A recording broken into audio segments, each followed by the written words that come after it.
வணக்கம் அன்பு நெஞ்சங்களே, மீண்டும் ஒரு முறை சிந்தனை செய்வோம் யூடியூப் சேனல் வாயிலாக தங்களிடம் பேசுவதில் மகிழ்ச்சி அடைகின்றேன்.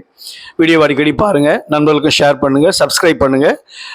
மனசுல பதிஞ்சிரும், நன்றாக தேர்வு எழுதலாம். இன்றைய பதிவிலே நாமக்கல் கேஎஸ்ஜி அப்படின்ற ஒரு இதுல இருந்து குரூப்ல வந்த ஒரு கொஸ்டின் பேப்பர் உங்களுடைய படிப்பிற்காக பதிவிடுகிறேன். இது ஈஸியா இருக்கும், உங்களுக்கு படிச்சுக்கங்க, ஹார்ட் ஒர்க் பண்ணுங்க, கண்டிப்பா வெற்றி நிச்சயம். நண்பர்களுக்கும் ஷேர் பண்ணுங்க.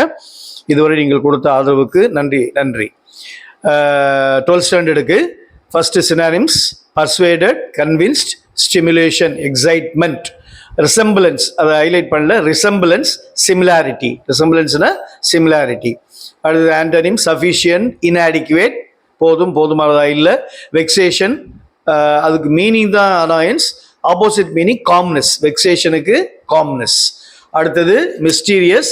மிஸ்டீரியஸுக்கு வந்து என்னன்னா கிளியர். மிஸ்டீரியஸுக்கு வந்து கிளியர். அதை நல்லா படிச்சுக்கோங்க. அடுத்தது new word prefix: different, indifferent. பிரேசல் verb: faint அப்படின்னா பாஸ்வேர்ட். மயங்கி விழுந்துடுறாங்க இல்லையா, அதுதான். கூகுள் ஆல்வேஸ் ஃபெயின்ஸ் அப்படின்னா பாஸ் அவுட் தான் அதுக்கு வந்து கரெக்டு பிரேசல் வேர்ப். அடுத்தது fill in the blank suitable preposition: I saw a helicopter fly over a lake. Over a lake. Choose the appropriate linker and complete the sentence. Although Ganga can drive, she travels by bus. கங்காவுக்கு வந்து drive தெரிஞ்சிருந்தாலும் கூட பஸ்ல போனா. அதான் although Ganga travels knows can drive, she travels by bus. அடுத்தது poetical line: why could do nothing being. so line கொடுத்துருக்காங்க. அதில் கேள்வி: why couldn't they do anything? Due to the disloyalty of a warder, the soldiers were captured by the enemies. அந்த போயம்ல கேசல்ல படிச்சிருக்கு இல்லையா, அந்த டிஸ்லாயலிட்டி வார்டரால, அந்த சோல்ஜரால, அவங்க உள்ள இருக்க சோல்ஜர்ஸ் எல்லாம் வந்து எனிமீஸால கேப்சர், அதனால தான் அவங்கள எதுவுமே செய்ய முடியாத போச்சு. Why did they feel helpless? Because the castle was captured by the enemies. அதனால தான் அவங்கள எதுவுமே they feel helpless. அதில் இருக்கிற எல்லாத்தையுமே கேப்சர் பண்ணிட்டாங்க. அடுத்த கேள்வி: ஜெயண்ட் வியர்ஸ் ஸ்கார்ஃப். இந்த cashew tree poem. Who is the giant? Giant யாரு அந்த போயட் சொல்றாங்க? The cashew tree. Identify the figure of speech used here line: metaphor. ஏன்னா லைக் வரல, அதனால மெட்டாஃபர். மெட்டாஃபர் வந்து ஈஸியாக கண்டுபிடிச்சிக்கலாம். அடுத்தது there was a little private gate, a little wicket gate, the wizard warder led them through. Who had led the enemies in? the old guard. The old guard soldier தான் enemies உள்ள விட்டுட்டான்.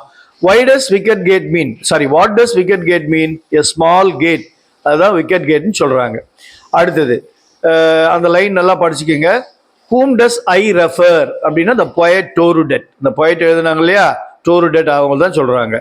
அதுல வந்து alliterated word என்னன்னா, அலிட்ரேட்டட்னா முதல் எழுத்துக்கள் ஒன்னா வரணும். அதான் பிரேக்கிங் அண்ட் பீச். இது ரெண்டு தான் வந்து அலிட்ரேட்டட் வேர்ட். அப்புறம் டைரக்ட் ஸ்பீச், இன்டைரக்ட் ஸ்பீச் கொடுத்துருக்காங்க. Joseph and Mary said we will go shopping tomorrow. Joseph and Mary said மாறாது. அந்த லிங்கர் கனெக்டர் வந்து தட் போடணும். வி வந்து ஏன்னா ரெண்டு பேரு, அதனால தே. வில் வந்து வுட், அப்படியே பாசன்ஸா மாறிடும். மீதெல்லாம் எந்த சேஞ்ச்? டுமாரோ வந்து நெக்ஸ்ட் டே. இதெல்லாம் சேஞ்சஸ் பார்த்துக்குங்க. Joseph and Mary said that, we வந்து தே, வில் வந்து வுட், கோ ஷாப்பிங், டுமாரோ வந்து த நெக்ஸ்ட் டே. அதை நல்லா ஒரு 2-3 தடவை பார்த்தீங்களன்னா, ஒருவேளை இந்த கேள்வி வந்தால் ஈஸியாக நீங்கள் பதில் எழுதிவிடலாம். Jayan told me that he was learning English. Jayan said to me, told எடுத்துடணும், சேட் டு மீ, தட் எடுத்துடணும். ஹி வந்து ஐயா மாறிடும். I am learning English. Jayan said to me, I am learning English. English teachers இதை விளக்கமாக நடத்திருப்பாங்க, இது புக்கில் தான் எடுத்திருக்காங்க. ஸோ இதை நல்லா பார்த்துக்குங்க. அடுத்தது இஆர்சி. அது எந்த போயம்? முதல் லைனு அவர் கேஷ்யூ ட்ரீ, எழுந்தவங்க டோருடட். ரெண்டாவது என்ன? What good they offer for us paid, our captain was brave and we were true, the castle, Edwin more. 2 poem. ERC எழுதும் போது ஏற்கனவே நானும் சொல்லியிருக்கேன், உங்க டீச்சர்ஸும் சொல்லியிருப்பாங்க, போயம், போயட், எக்ஸ்பிளனேஷன், 3 ஸ்டெப் இருக்கணும் கண்டிப்பா. அந்த புக்ல இருக்க இஆர்சி 2 போயம்லும் ஏதாவது ஒரு முக்கியமான வேர்டு நீங்க மனசுல பதிய வச்சுக்கோங்க. அதை வச்சு நீங்க ஈஸியா ஐடென்டிஃபை பண்ணிடலாம். அடுத்தது, why didn't the boys disclose the problem to the author? Prose.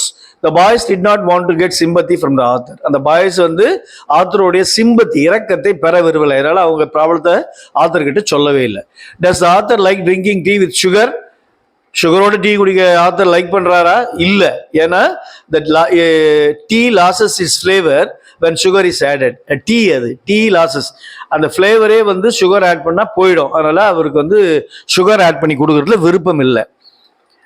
அவ்வளோதான் நண்பர்களே, இதுதான் க்ளீனாக படிச்சுக்கோங்க. அடிக்கடி வீடியோ பாருங்கள், உங்கள் மனசில் பதிஞ்சிடும். நண்பர்களுக்கு ஷேர் பண்ணுங்கள். முதல் பருவ தேர்வில் வெற்றி பெற வாழ்த்துக்கள். வாழ்க வளமுடன்.